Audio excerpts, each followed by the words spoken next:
Bien, buenas tardes. Creo que ya estamos en las condiciones técnicas apropiadas para iniciar esta conferencia, aunque es verdad que solamente se puede impartir de manera presencial, aunque con la posibilidad de la grabación, todos aquellos que se venían conectando telemáticamente luego podrán, en diferido, poder escuchar sus propios contenidos. Y llegamos a la quinta y última del ciclo, que viene respondiendo a un criterio cronológico vertebrado sobre la idea central de la monarquía y la república en la España contemporánea, al menos en las ideas centrales y en los variados planos de análisis con los que hemos ido abordando la cuestión, las propias dimensiones en la forma de gobierno, el planteamiento y los fundamentos de organización del poder, las dimensiones personales, es decir, todos estos atributos que desde muy diversos puntos de vista se acaban cruzando para entender qué es lo que ha significado y por qué la república y la monarquía en la España contemporánea. Y hoy es verdad que la conferencia termina con una interrogación que tiene en buena medida pues o forma parte de una reflexión en el sentido en el que la historia no resuelve los problemas del presente, pero quizá indagando en el pasado se puedan plantear o replantear mejor, al menos con una perspectiva no solamente a largo plazo, sino con unas dimensiones historiográficas y no tanto políticas, mediáticas o ideológicas. Y el día anterior también terminábamos con otra pregunta, y la habíamos dejado cronológicamente en 1975, porque nos habíamos planteado, ¿y después de Franco qué? La observación más contundente, la conclusión más contundente del día anterior, es que a la altura de 1975, cuando muere el general Franco y termina un largo periplo de poder personalizado desde 1936, el pueblo español no tiene cultura política, y digo que no tiene cultura política en el sentido de ideología política sistematizada, y que por lo tanto la dictadura del general Franco lo que ha proyectado en un sentido posiblemente inverso al encuadramiento y a la movilización es justamente la desactivación de la política, entendiendo por ella una dimensión perversa y por tanto el distanciamiento de la política y los políticos, que son el centro nervioso de todos los males del país.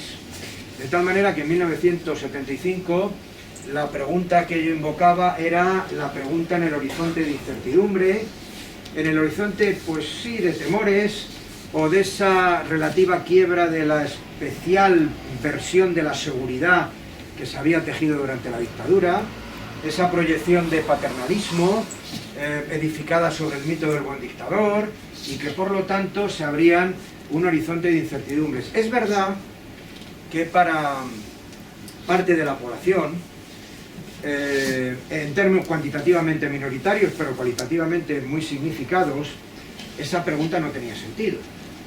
¿Por qué? Porque para los que de alguna manera, en todo el amplio marco que iba desde la rebeldía, la disidencia, la oposición o la militancia, la muerte de Franco significaría la apertura de un sistema democrático y para algunos de sus sectores la inexorabilidad de la revolución, lo tenían muy claro.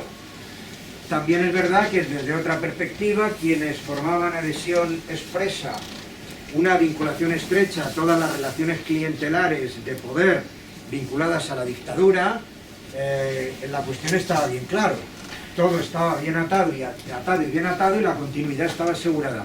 Pero cuando nosotros ponemos el énfasis en el estudio de nuestro pasado sobre la mayor parte del país, que es lo que creo que hay que hacer, la incertidumbre era una evidencia. La población española entonces tenía un planteamiento en sus formas de comportamiento, en sus formas de pensamiento, con las condiciones que acabamos de describir, y que no sabían exactamente lo que querían, pero sí lo que no querían, y por tanto abundaban en fórmulas, expectativas muy diversas, que no estaban sistematizadas ideológicamente, que no tenían coberturas políticas precisas, que no se abrían en una desembocadura lineal y prevista hacia un sistema democrático, ni siquiera tampoco la continuidad de la dictadura, sino pues un conjunto social que se mueve en esas dimensiones de incertidumbre, en esas dimensiones, podríamos decir, de difícil equilibrio al haberse roto teóricamente ese elemento de continuidad. Y ahora ustedes por qué quiero insistir en estas cuestiones. Porque desde el punto de vista institucional, Juan Carlos I de Borbón jura el 22 de noviembre de 1975 las leyes fundamentales de la dictadura y los principios del movimiento nacional. Y por tanto hace buena la legitimidad en la que descansa su omnímodo poder, diríamos ilimitado poder, tan ilimitado como el que había tenido el general Franco. De tal manera que Juan Carlos I de Borbón, como decíamos en la conferencia anterior, lo que se ha movido, se mueve y se va a mover, es formando parte de tres legitimidades con un difícil cruce. Una legitimidad que se plantearía desde la dimensión histórica, la dimensión de la legitimidad dinástica que representa a su padre Juan de Borbón, la legitimidad por la que queda imbuido de todos los poderes que procede de los principios del movimiento nacional, aunque es verdad que desde el mismo plano de análisis, pero con unos contenidos no necesariamente equivalentes, pero todavía también desde una dimensión, sobre todo, invocada por el mundo militar de los principios del 18 de julio, al ser el mismo también un militar, o digo, en términos de interrogación en 1975, quizá una legitimidad sobre fundamentos democráticos. El hecho es que en el tablero de las estrategias, recogiendo mis argumentos de la conferencia del día anterior, en el tablero de las estrategias de poder de Juan de Borbón y del general Franco, los dos habían, de alguna manera,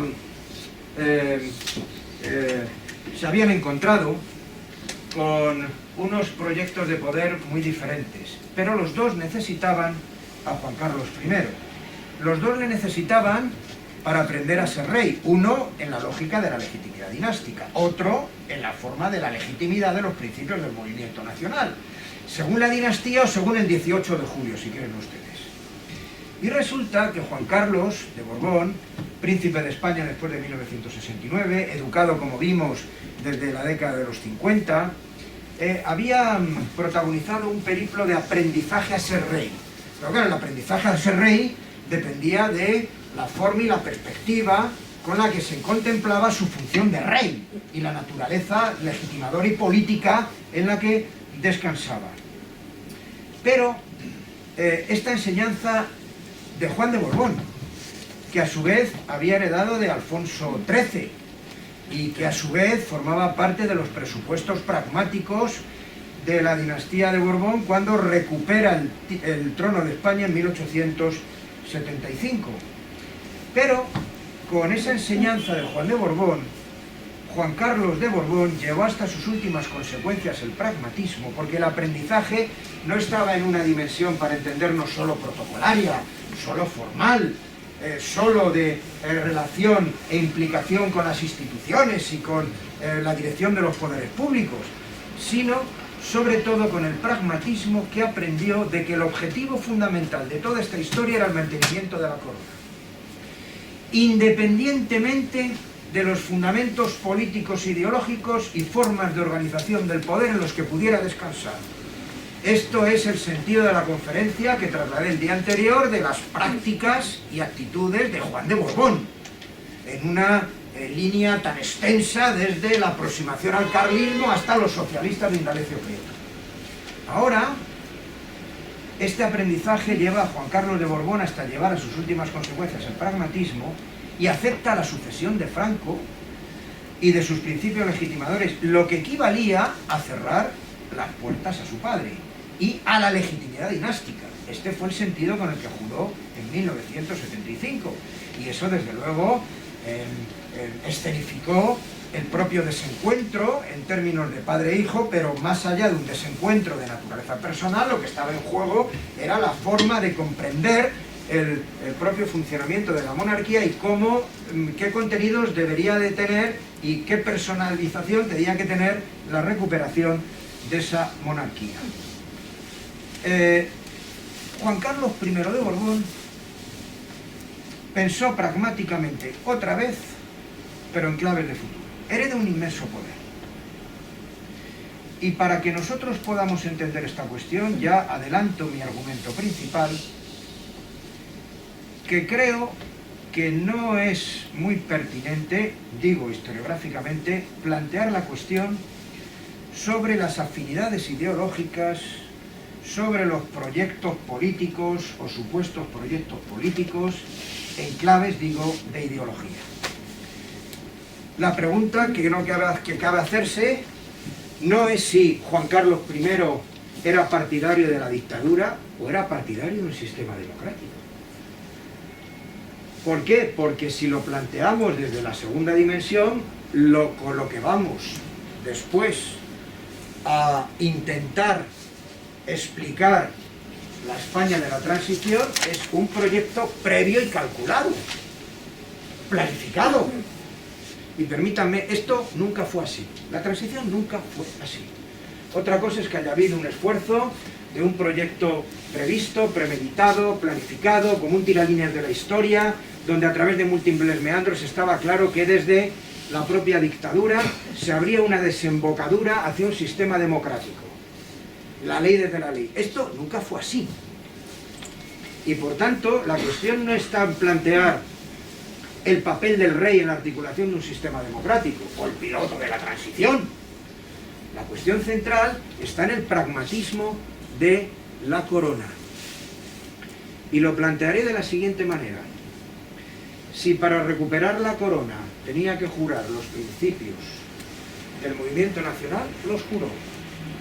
Y si para mantener la corona tenía que ceder sus omnímodos poderes y tenerlo o ser el delegado de la voluntad soberana de la nación según la Constitución del 78, los cedió. Creo que esa es la forma más pertinente de explicar muchas de las posiciones y sobre todo de el extraordinario posibilismo de la corona heredado en sus formas de comportamiento desde los primeros tiempos a los que nos venimos refiriendo. Esa extraordinaria capacidad de adaptación. Luego podemos supeditar, luego los supeditamos todo lo que quieran en las propias dimensiones personales ideológicas, pero creo que es necesario no perder el horizonte importante de este planteamiento, porque a la hora de tomar decisiones lo que se está jugando no son ni razones de Estado ni principios ideológicos, sino la corona. Esta es la cuestión central.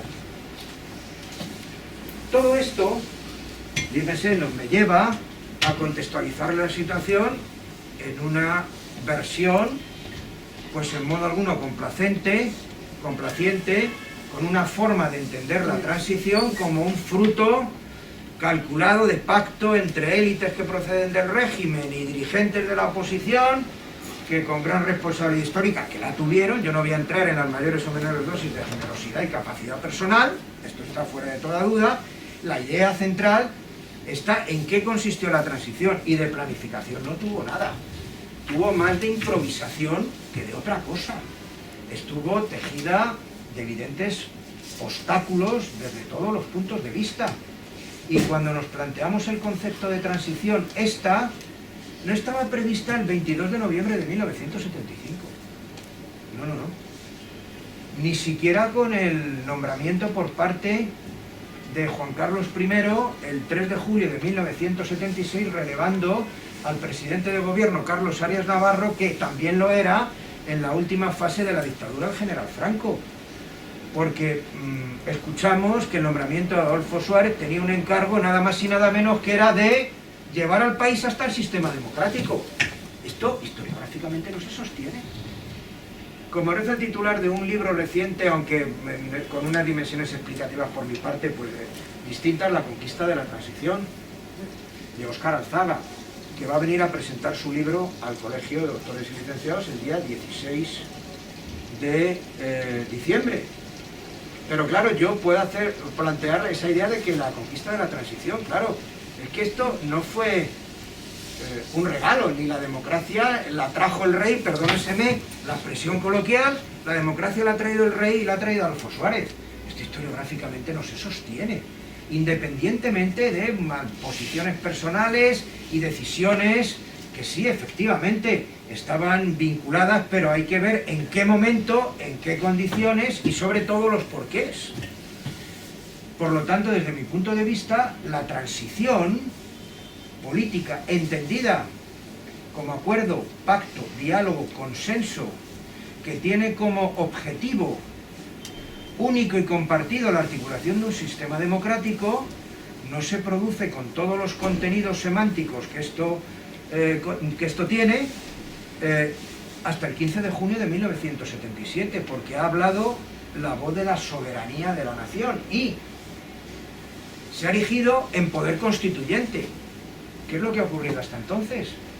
Aquí no hay proyectos desde arriba preconcebidos.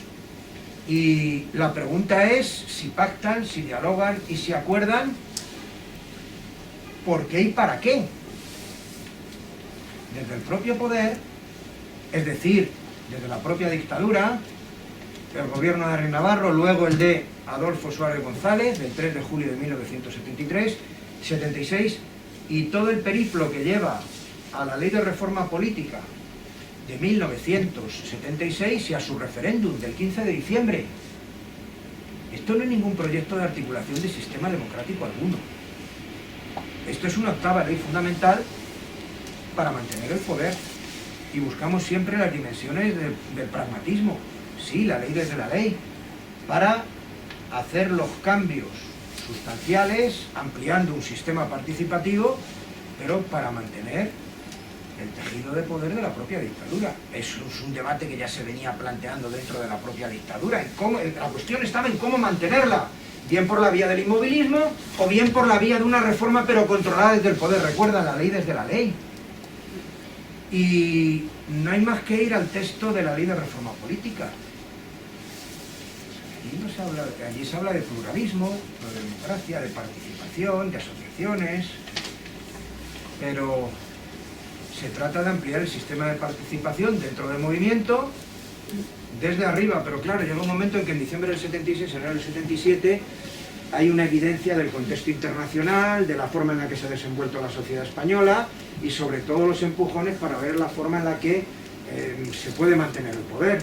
Y necesitan credibilidad.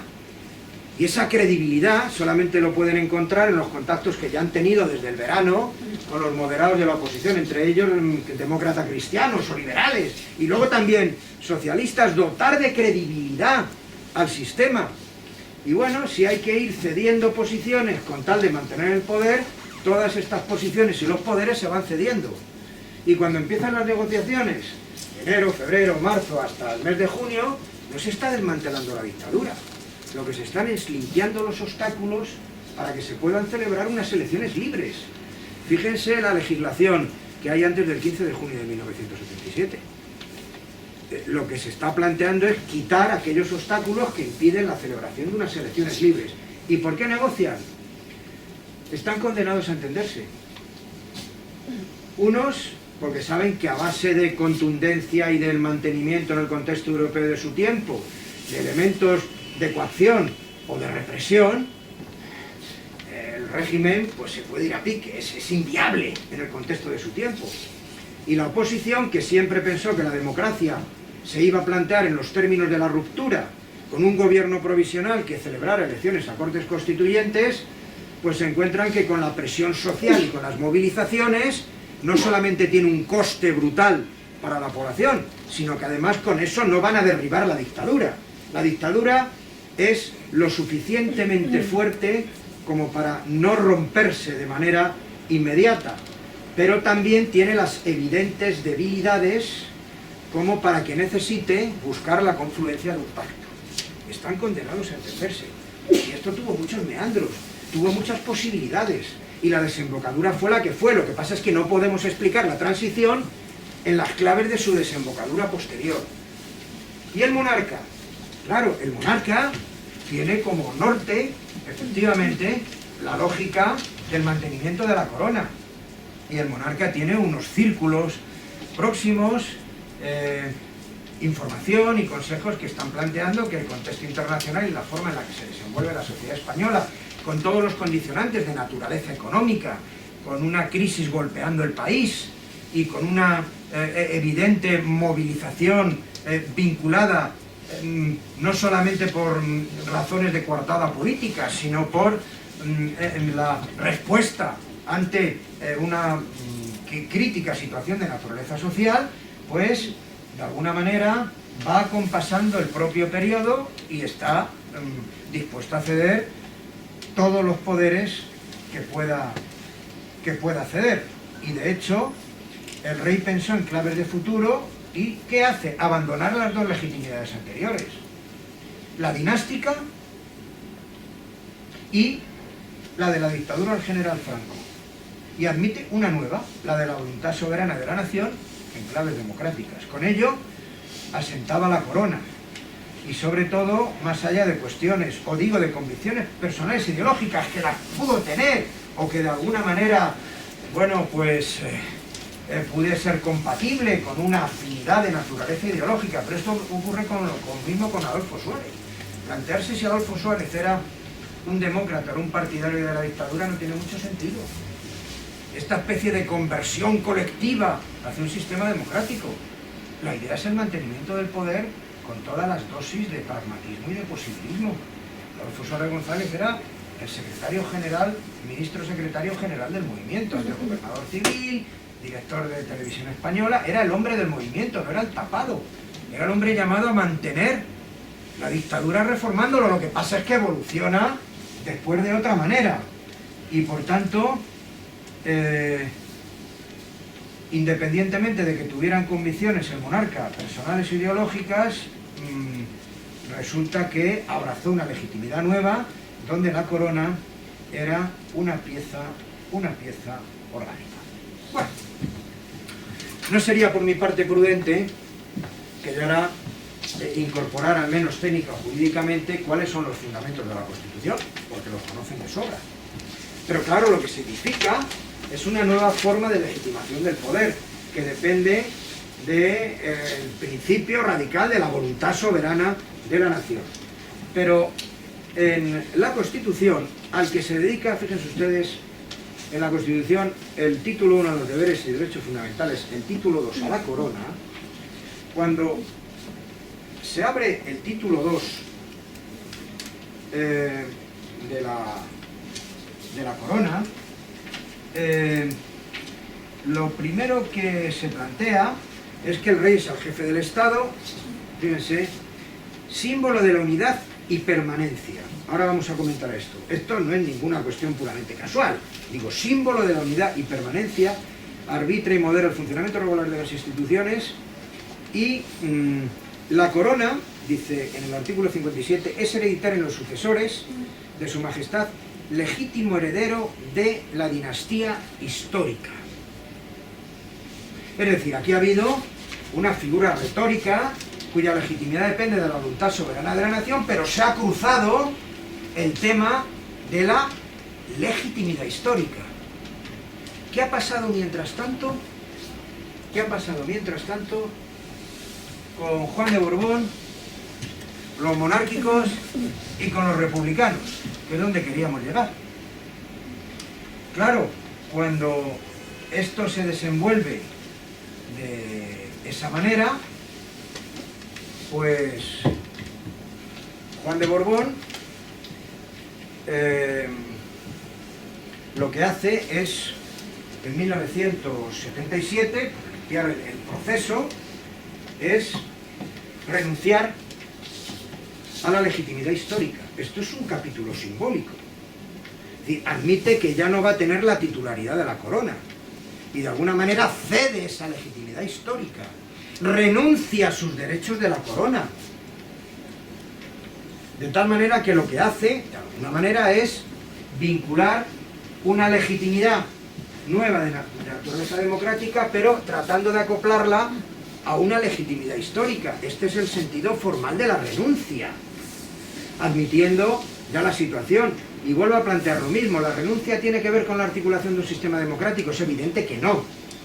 El catalogar los comportamientos históricos de Juan de Borbón en claves de un demócrata, de un liberal o de un autoritario no tiene mucho sentido, si es que es lo que hemos intentado interpretar en la conferencia anterior. Y por tanto, la propia Constitución, al menos en términos simbólicos, lo que hace es integrar una legitimidad histórica, pero no es el principio de su propio poder.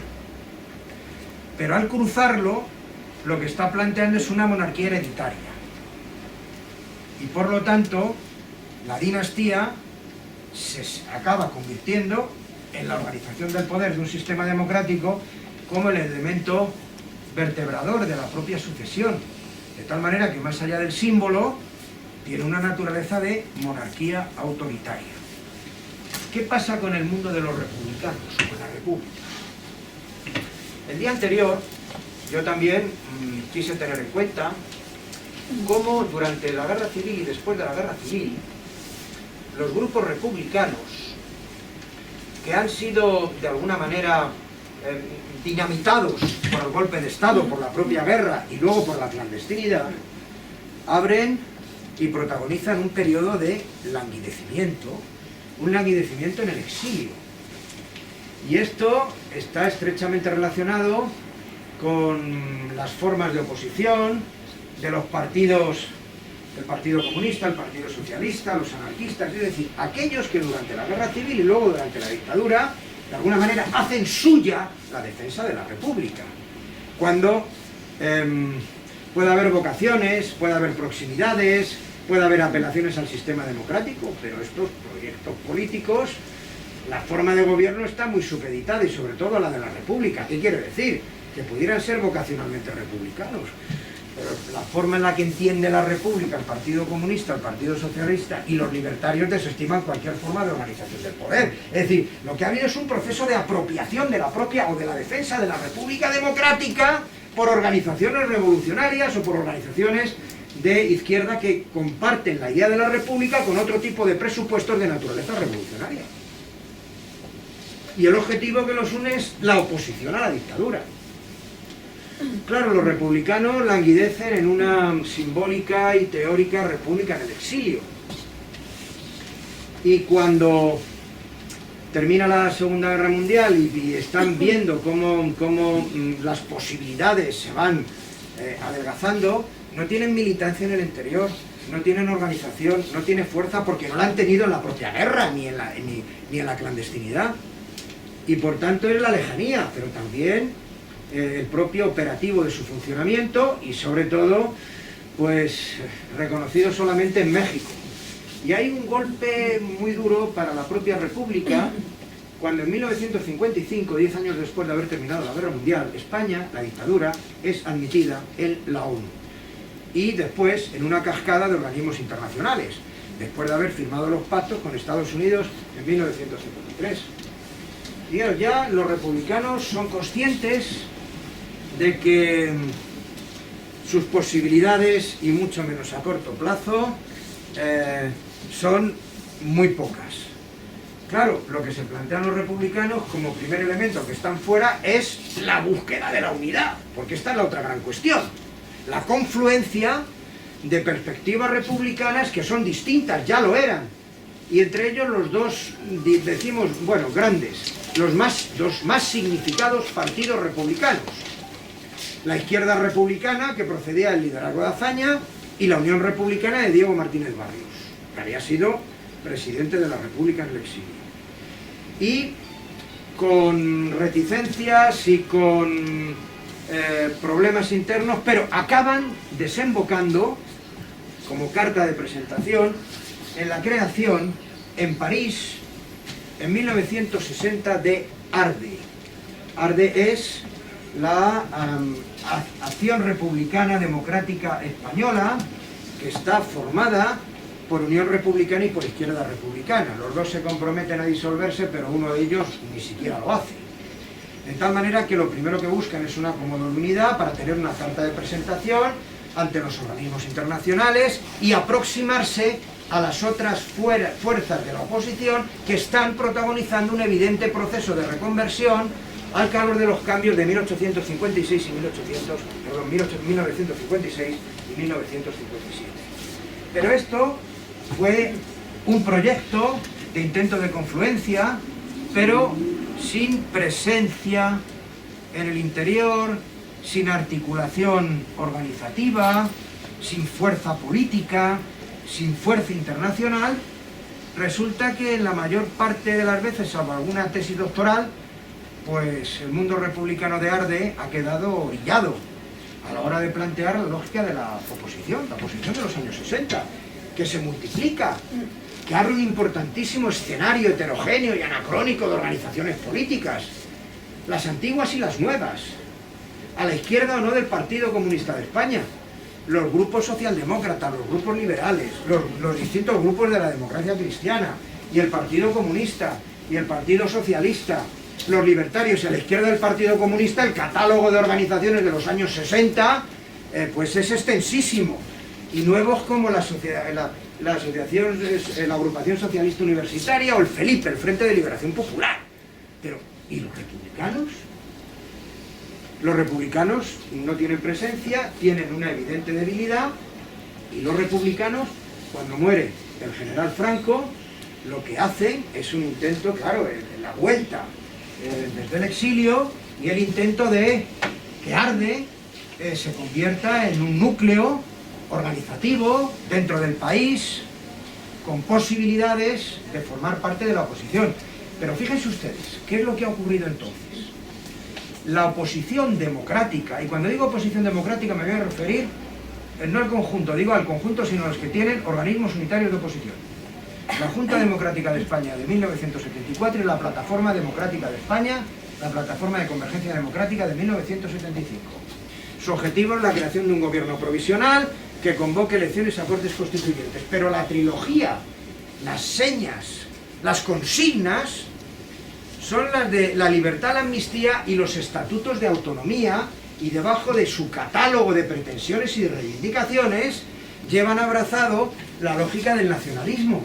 Y es verdad que hay elementos simbólicos de fuerzas de la exposición donde se enarbola la bandera tricolor, sí, pero en esta dimensión programática ¿hay alguna que planteara, planificara, reclamara el reconocimiento del gobierno republicano, que se pudiera incorporar al pacto o un supuesto pacto a medida que avance 1976 y 77, o el establecimiento de la República? Claro que hay consignas por la República, entre otras cosas muy distintos tipos de la República, pero esto no es un criterio, la forma de gobierno enarbolado por la oposición. Y ARDE no se presenta a las primeras elecciones generales, a las primeras elecciones generales, bueno, a las elecciones del 15 de junio de 1977, porque no es legalizado, sobre lo que hubo una serie de argumentos muy relacionados con la propia posición del presidente del gobierno, pero no se presentan las elecciones hasta que son legalizados en agosto de 1977, en agosto de 1977. Claro,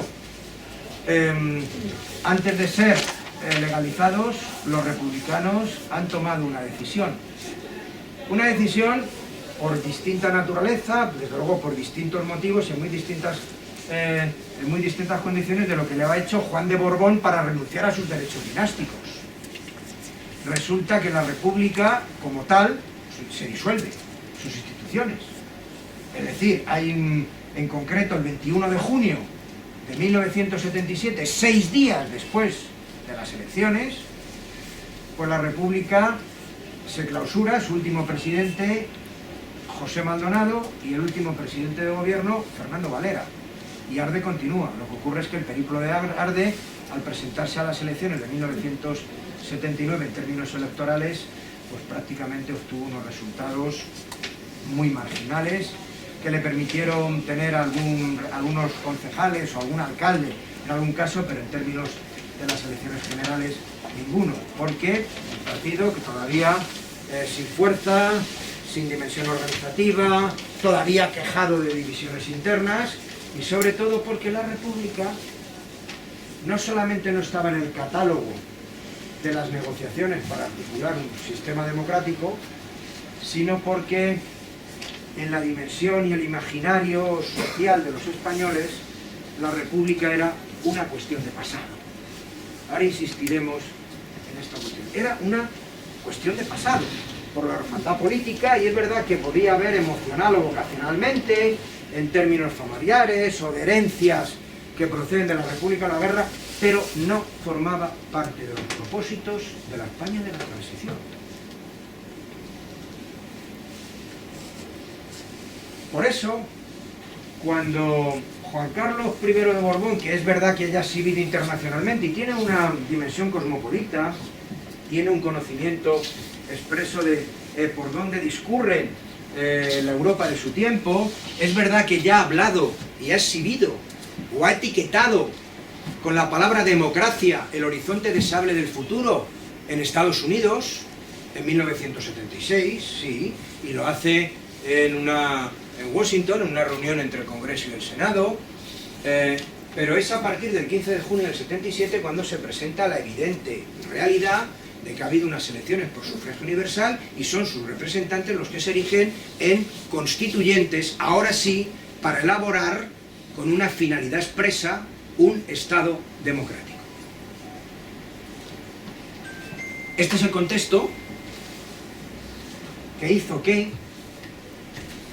la monarquía, como forma de gobierno, no fuera un elemento de profundos debates ni de discrepancias de naturaleza política.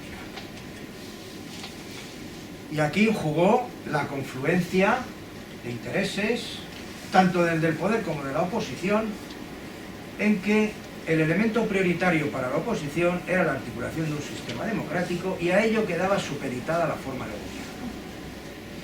Por tanto, no formó parte de ningún debate, y mucho menos profundo. No fue un episodio de discrepancias en la España de la transición, otros sí, el título 8, desde luego, y muchos de los capítulos de los derechos y libertades individuales del título 1, pero la forma de gobierno no fue objeto de controversias y entonces se activó efectivamente el posibilismo.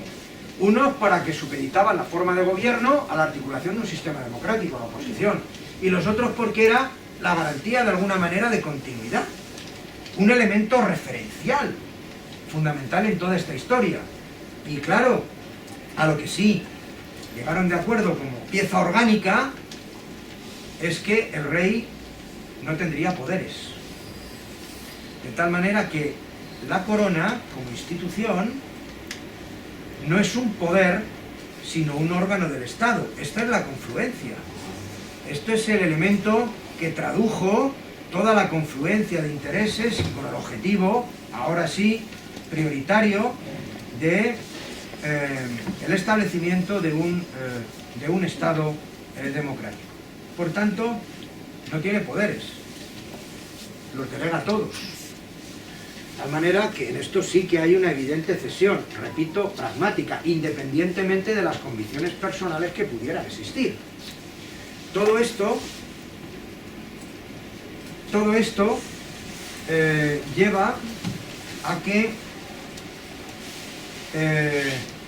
el objetivo de la Constitución es la garantía de los derechos y fundamentos constitucionales. Esta es la dimensión importante, y sin querer, como decía, y por mi parte de forma pretenciosa, explicar la Constitución, lo que está haciendo la monarquía es de alguna manera convertirse en un elemento neutral, de moderación, de arbitraje, de equilibrio institucional, por encima del juego político, sin poderes, esto es, las funciones institucionales, que de una forma aproximada ya había tenido un solo antecedente en la historia de España, que fue la Constitución Democrática de 1869, aunque en condiciones y con matices evidentes, y otra con los fundamentos delegados del poder de la soberanía nacional de las Cortes de Cádiz, pero esto tiene otros contenidos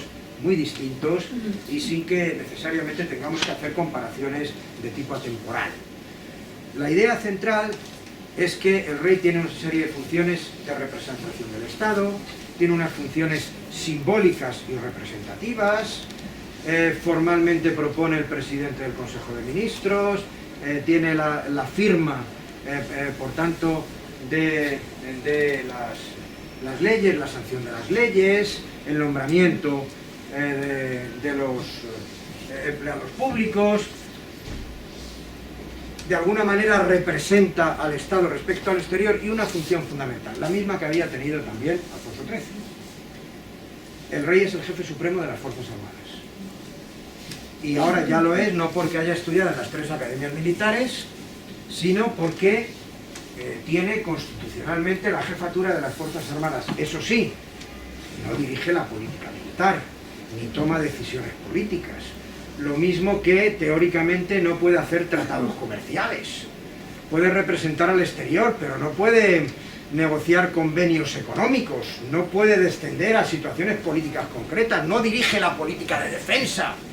Y lo que tiene es una dimensión puramente, para entendernos, simbólica, porque saben ustedes que en realidad la diferencia entre el empleo y el mando, bueno, es el único capitán general que no corresponde a ningún empleo, teóricamente un mando, pero no puede dirigir la política de defensa ni declarar la guerra o la paz. Quiero decir que es un elemento también referencial, pero de una vinculación muy expresa en la forma en la que hasta entonces se había desenvuelto la monarquía.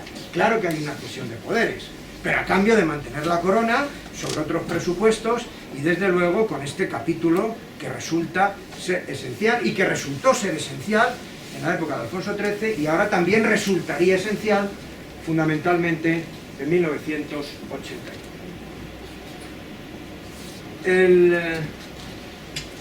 El monarca, además la propia corona, de alguna manera se blinda. La Constitución es por su propia naturaleza reformable.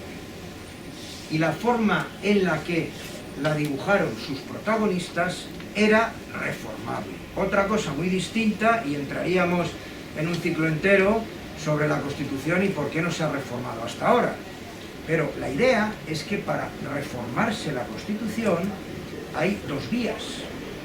Pero resulta que hay una vía muy exigente para reformarse la Constitución en algunos capítulos del título 1 de los derechos y en el de la corona. Es decir, la corona lo es por delegación soberana de la nación y por tanto es intercambiable. Pero hay un rango constitucional que tiene un relativo blindaje en los procedimientos para reformar el título 2 y todas las cuestiones que afectan a la corona.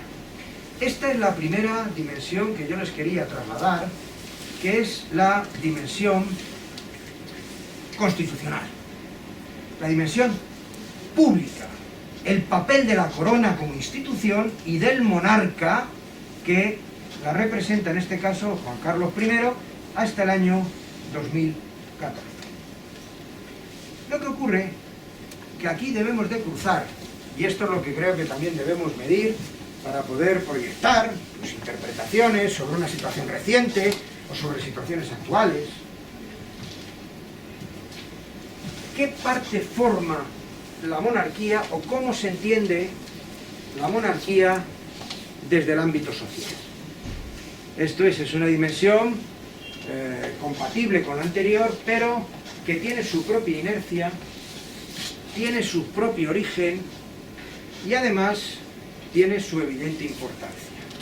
Y para eso, como hemos puesto el retrovisor y lo hemos hecho desde principios del siglo XIX, ahora nos van a servir las anteriores conferencias para empezar a entender o a interpretar la forma o carta de presentación de la monarquía en 1975. Fíjense ustedes, en una población de 1975 huérfana de cultura política, en términos de incertidumbre, la monarquía, más allá porque los españoles no eran ni monárquicos ni republicanos en 1975, y permítaseme, si ahora hiciéramos una valoración sociológica, posiblemente ocurriría lo mismo dependiendo de la formulación de la pregunta. En 1975 la monarquía representaba la garantía de continuidad en la tradición.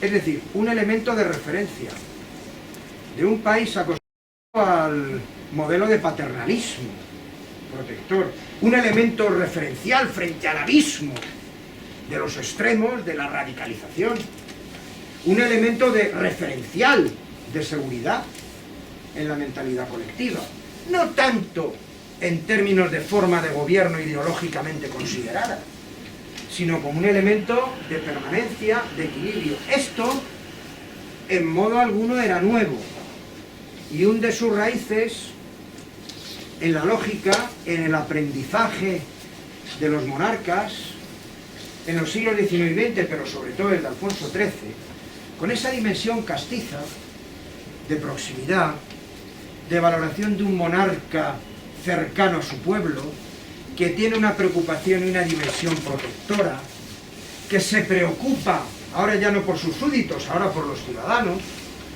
que se aproxima al pueblo, que se salta los canales formales del protocolo, que los sortea, que se distrae y se mezcla con el pueblo, que es un monarca moderno con evidente afición a los deportes a lo largo pues, de todo el siglo XX, y que además está en contacto con su pueblo con un periplo sistemático a todas las zonas del país con sus viajes, que además se presenta en los sitios donde pues, se ha producido el trauma o la catástrofe, es decir, una especie de vínculos que van mucho más allá de la propia racionalización institucional y política. Y resulta que desde el siglo XIX, lo que les he tratado de plantear, y ahora en 1977, 78, y a lo largo de los 80 y de los 90, y todavía a principios del siglo XXI, o todavía hoy, en el referencial de la corona, es que el monarca es el representante de la nación. Esto es el que ha sido capaz de unir desde el siglo XIX la confluencia de una institución antigua como la monarquía con un concepto político y abstracto tan moderno como es el de la nación. Más allá, digo, de la dimensión política. ¿Por qué? Porque esto además está teorizado en el siglo XIX. El monarca tiene un poder neutro, es balance y equilibrio de los demás poderes. Otra cosa es que estos poderes se pudieran acentuar luego en el liberalismo doctrinario de Isabel II o en el de Alfonso XII y Alfonso XIII en el liberalismo doctrinario de la Constitución del 76. Pero si la institución quería sobrevivir en el siglo XIX y en el siglo XX, y lo tiene muy claro la institución, tiene que fusionarse con la nación. Tiene que nacionalizar a partir de la monarquía. Y esto es uno de los aspectos muy singulares de la propia historia de España, porque es, sobre todo desde la España de la Restauración, desde 1876, cuando en la conferencia correspondiente yo les planteaba que todos esos atributos abstractos de la nación política, cívica o laica construida a lo largo del siglo van a quedar sustituidos por una forma de entender la nación de naturaleza esencialista. Es decir, la nación española tiene valores inmanentes, previos, emocionales, basados en la monarquía. La monarquía no es una forma de gobierno, es la que da sentido y dota de coherencia y unidad a la nación española, junto a la religión católica. Y ahí hay una confluencia de atributos, en esa vinculación también simbólica y de la presencia pública de la corona muy ligada a la Iglesia católica. Y este es el modelo de nación curtido a lo largo del siglo XX. Claro. La monarquía es un elemento de continuidad. La monarquía lo que contemplaba o cubría eran las necesidades de una nación que, más allá de la propia voluntad política de ciudadanos libres iguales en derechos, plantea resortes políticos inconscientes, resortes emocionales, y donde los monarcas van a jugar un papel evidente, el peso de lo histórico, de las tradiciones, el peso de la historia, de la tradición de España, pues queda encarnada por la monarquía.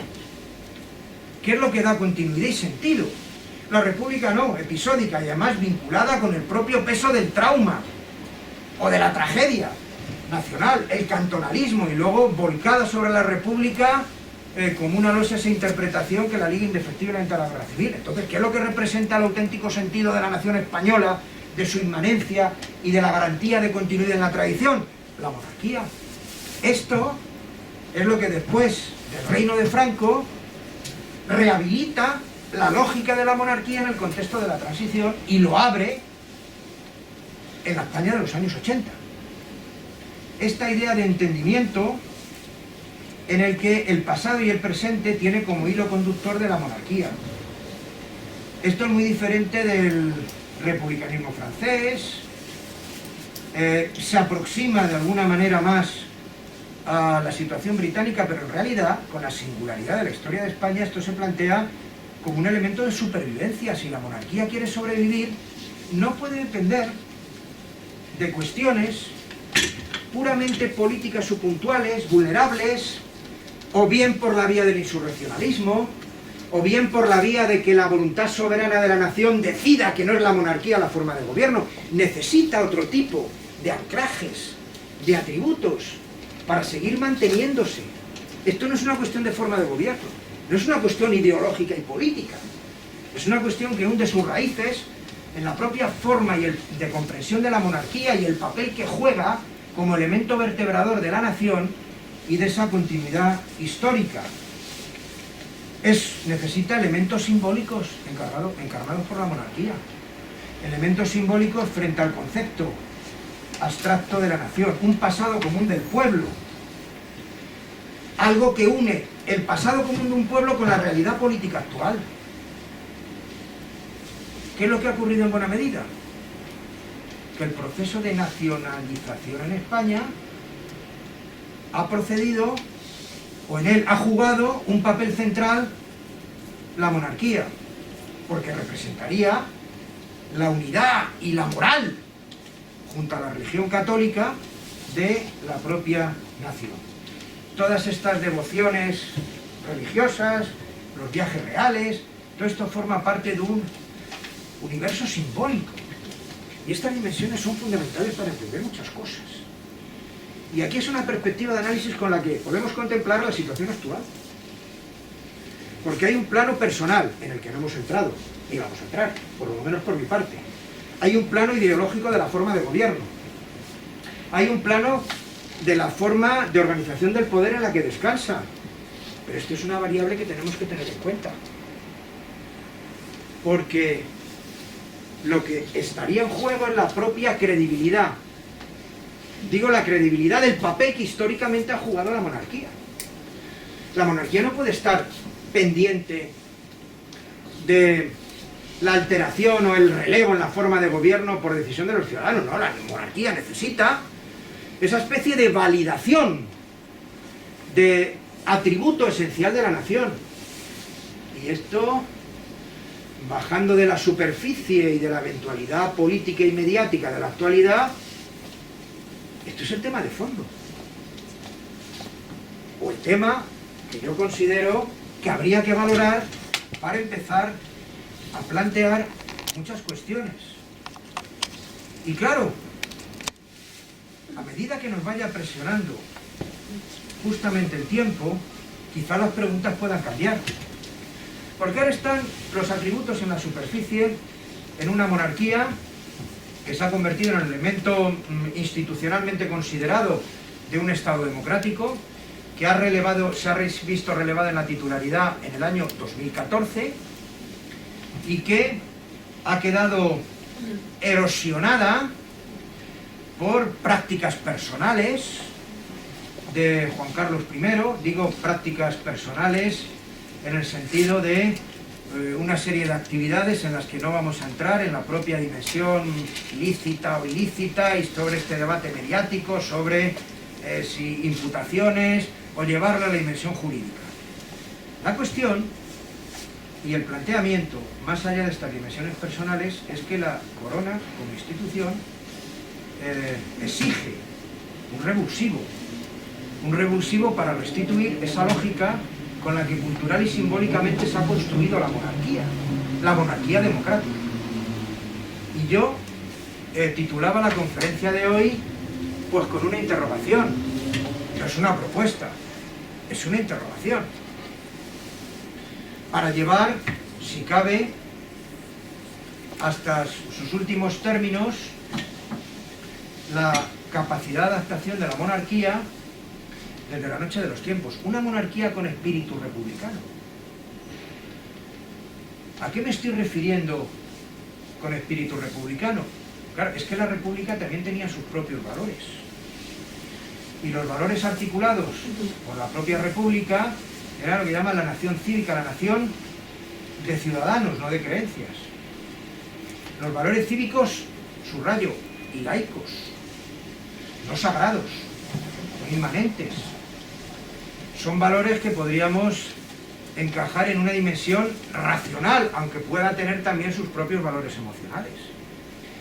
Por eso se planteaba que la pregunta, quizá, desde un punto de vista jurídico, político, institucional, ¿fue un instrumento útil para cumplir los objetivos del Pacto Nacional? Pues es evidente que sí, pero claro, esa pregunta debe seguir presente. ¿Es útil la monarquía como institución y forma de gobierno para desplegar, reformar, abrir escenarios en el funcionamiento de un sistema democrático? Esta es una pregunta que hay que hacerse desde el punto de vista institucional, pero también la pregunta es que si en los términos de la credibilidad, en los términos de sintonía vertebradora del concepto de nación de la monarquía, se sigue sosteniendo. Saben ustedes que no me gusta ni la historia virtual, ni los modelos contrafactuales, ni jugar a ver qué hubiera ocurrido si.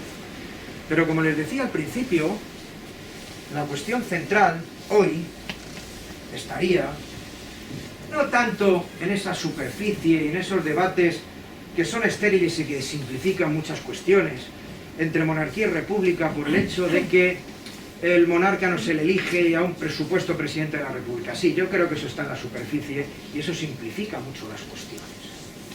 Estamos hablando de dimensiones distintas y sobre todo en los contrapesos de una dimensión que podríamos decir profesionalizada de la monarquía, o a la eventualidad de los principios políticos que no pueden ser neutros frente a la profesionalización de un monarca, y por lo tanto no del aprendizaje ni de la educación, sino de quedar incorporado a la rueda que permite desempeñar una serie de funciones institucionales. Pero como les decía,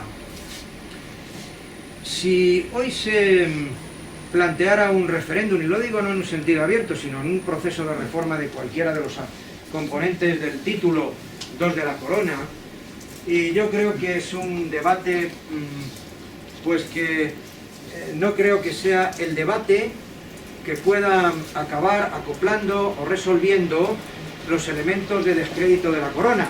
Pero también es verdad que les digo que en la historia de España, en 1873 y en 1931, la República fue el resultado, en los dos casos, de un vacío de poder y sobre todo del abandono del poder por la propia monarquía. Lo podemos traducir en términos coloquiales. Históricamente nadie hizo más por las dos repúblicas que la propia monarquía. Por lo tanto, hoy las cuestiones, si se pudieran preguntar, o una pregunta, digo, mal planteada, monarquía y república, desde luego, hoy, política e ideológicamente, creo que podríamos, y esto tendríamos que tener desde luego la certeza de su verificación, pero para eso hay también dimensiones de medición de naturaleza sociológica, de presente, no hace falta esperar al futuro, que hoy,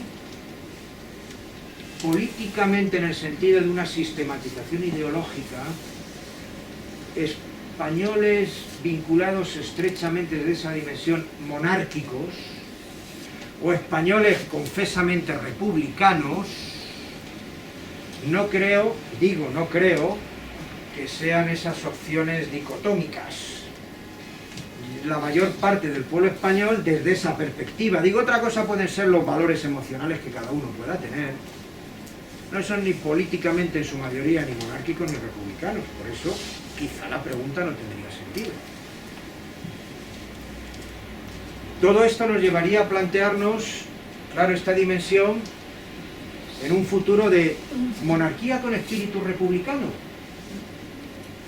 Porque si la monarquía, que ha tenido una extraordinaria capacidad de adaptación a los tiempos, como ha demostrado en los siglos XIX y XX, que ahora tiene los fundamentos de legitimidad sobre la voluntad soberana de la nación, y desde luego registrados sus funciones de naturaleza institucional que pueden ser efectivamente reformadas en la forma en la que se pudieran desenvolver, como una ley vinculada al propio funcionamiento de la monarquía. Sin embargo, lo que se está planteando en último término es esa relación estrecha y directa con la forma de entender un sistema democrático, pero también como un elemento referencial de continuidad, de seguridad y por lo tanto de continuidad en la tradición. En suma, lo que tendríamos que preguntar es la capacidad de la monarquía para seguir desempeñando no solo el espíritu democrático, sino el espíritu de la nación entendida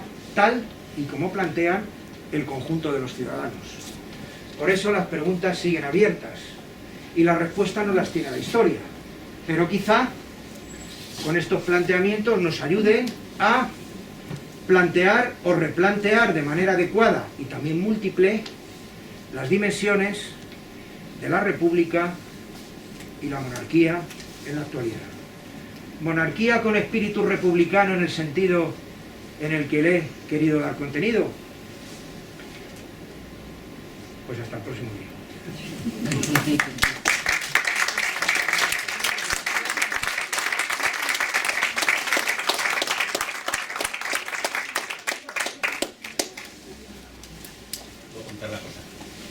Alguien me dice no solamente preguntar, sino contar. Yo he querido ser muy escrupuloso, los primeros días he abusado mucho del tiempo, siempre me he excedido en 10 o 15 minutos y hoy he querido ser, bueno, solo 5.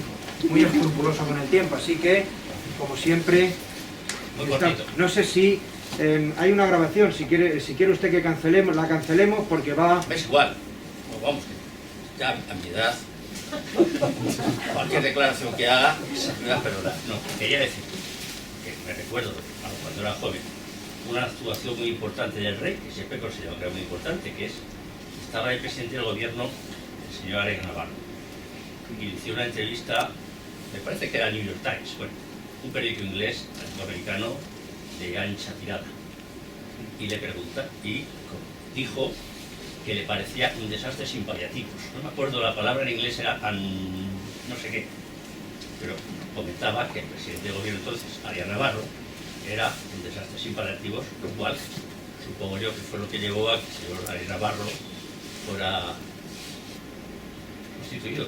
Sí, bueno, pues muchas gracias por la aportación. Eso es así, y es verdad que eso fue conocido, eso es verdad que fue un mensaje indirecto desde fuera para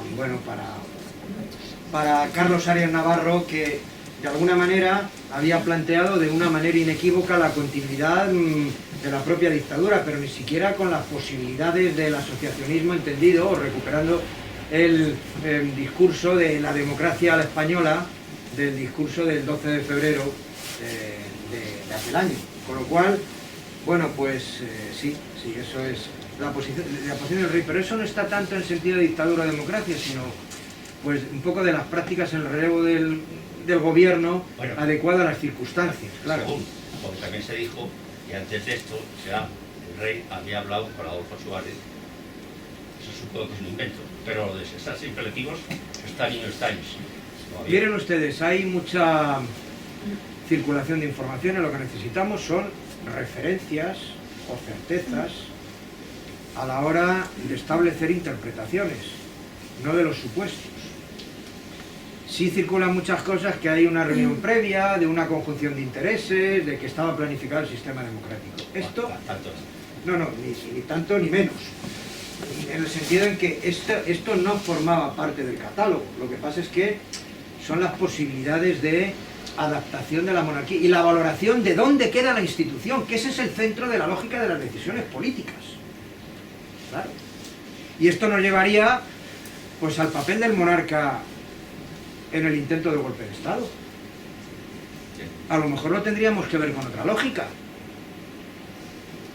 independientemente después de sus consecuencias. Claro que las consecuencias fue un proceso de consolidación del sistema democrático, claro que jugó un papel central utilizando la jefatura de las Fuerzas Armadas para frenar un golpe de Estado cuya naturaleza y morfología todavía tendríamos que valorar historiográficamente.